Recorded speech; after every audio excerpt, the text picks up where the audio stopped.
Hey, how's it going? 33 Electric here. Wanted to show you guys a simple way to make your open splices correct. Now, a lot of times what's going to happen is, maybe you're selling your house. Maybe you're a general contractor, whatever it is, you're going to work on this house. And there's an inspection report. They had the home inspector come and he goes through the house, right? And that's what happened on this job. So I know that this is already there because the inspection report's been written up and he found an open splice up in this attic. Okay, so basically I'm going to show you. It's pretty simple, but people that haven't done it before maybe don't know. But this stuff it has to be done like this because it has to be done to code. So basically in a residential you can use two type of boxes, right? You've got your metal 4 square box. They also have a larger 4 and 11, and these come at different depths, right? You can get different depths of these. But basically if you go with the metal box, you just need to make sure that you use the proper Romex connectors, because in residential mainly you're just going to have Romex wire, right? But it's going to depend on where you're doing this. If you've got some kind of a flex or whatever it is, you just have to get the right connector, either Romex connector, flex connectors. Generally in residential you're not going to have MC cable or anything like that, or even conduit, so you're not going to have to worry about that. But you also need to remember, because this is metal box, you have to install the ground screw right there and ground that out properly because it's a metal box. And then also you just got your standard plastic box. These also come in different depths. This is 18 cubic inches. You can also get those bigger. Now I believe this is just one splice up there, so I believe I'm just going to be able to get away with using one of these, and it's just a little bit easier to do, a little bit simpler. I don't have to put a bunch of connectors in there. Now if I got more splices, or the wires maybe a little bit of a bigger size of wire or something, I might use one of these 4 squares because it's got a little bit more space, a little bit more cubic inches in there for me to work the wires around. So you just have to keep that kind of stuff in mind when you're doing this to make it easier on yourself. And then also, right, there's box fill codes where technically this is 18 cubic inches, so you're not supposed to put wiring in there that's going to be over the 18 cubic inches, and there's a way in the code to add all of that up, Article 300. And I believe in there, I don't know exactly offhand what the code is, saying that you have to put junction boxes in for open splices, but it's somewhere in Article 300 where it talks about boxes and box fill and all of these things. But basically it's been in the code for years where this has to be done like this, right? You can't, even inside of a wall, you can't have any open splices inside of a drywalled wall. You can't have them in a basement where the basement's unfinished, even an open ceiling.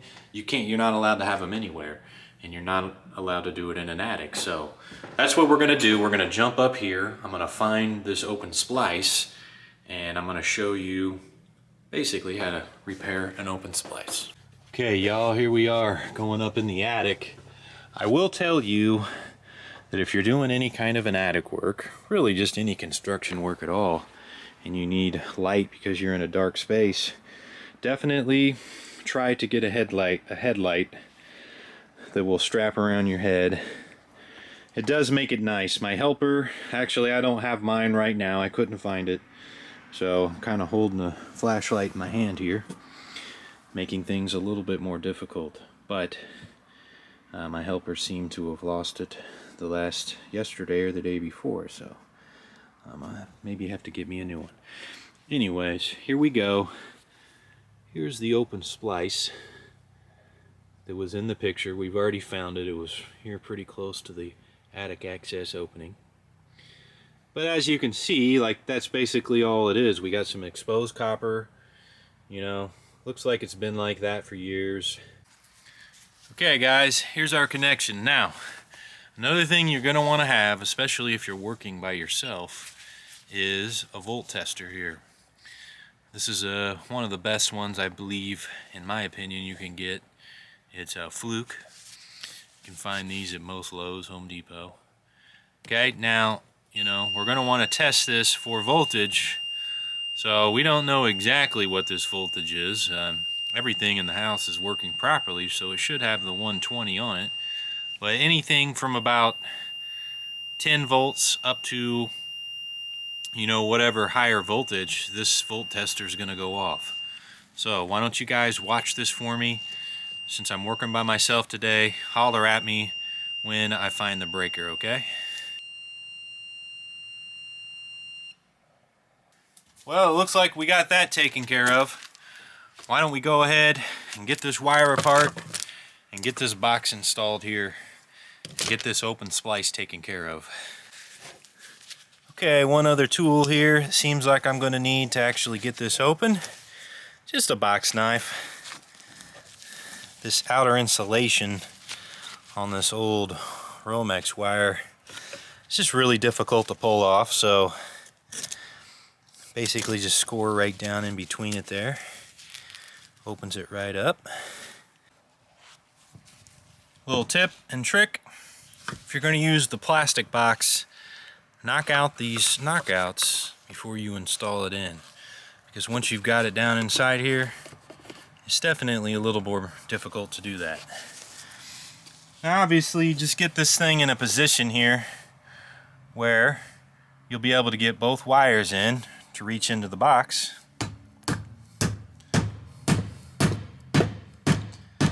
This one just has nails already on here, so no screwing. Just get my nails tighten down there, and we're good to go. Now all I need to do is get my wiring in the box. I'll be honest with this, that wire here that I got, it's really nice. It's a little bit more difficult. I want more stuff. A little bit more difficult.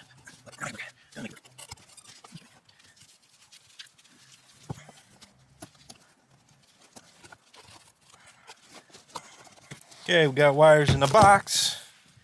Now we are going to, got our neutrals identified here.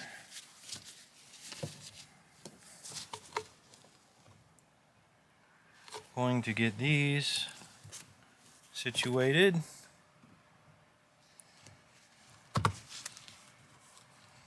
Here we go. Just get enough copper stripped back on those to where we can make a nice splice on our neutrals. I'm just going to go ahead and do a small twist here with the alignments.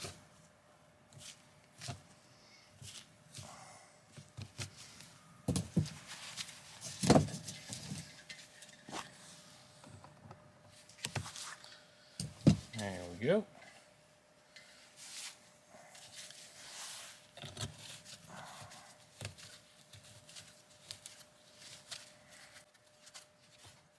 Oh, right.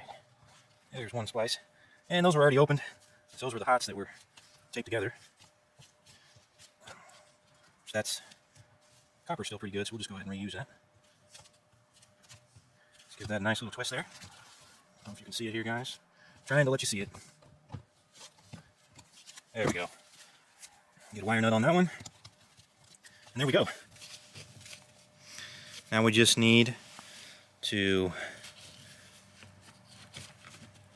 check the circuit, turn the circuit back on, make sure everything is properly working, you're not getting an arc fault, and close up the box with a blank cover. And this job is taken care of here. Okay, we got our breaker back on. Everything's been checked. Voltage going back through. Breaker's holding, so everything's good to go. We're just going to close this guy up now to keep this to code.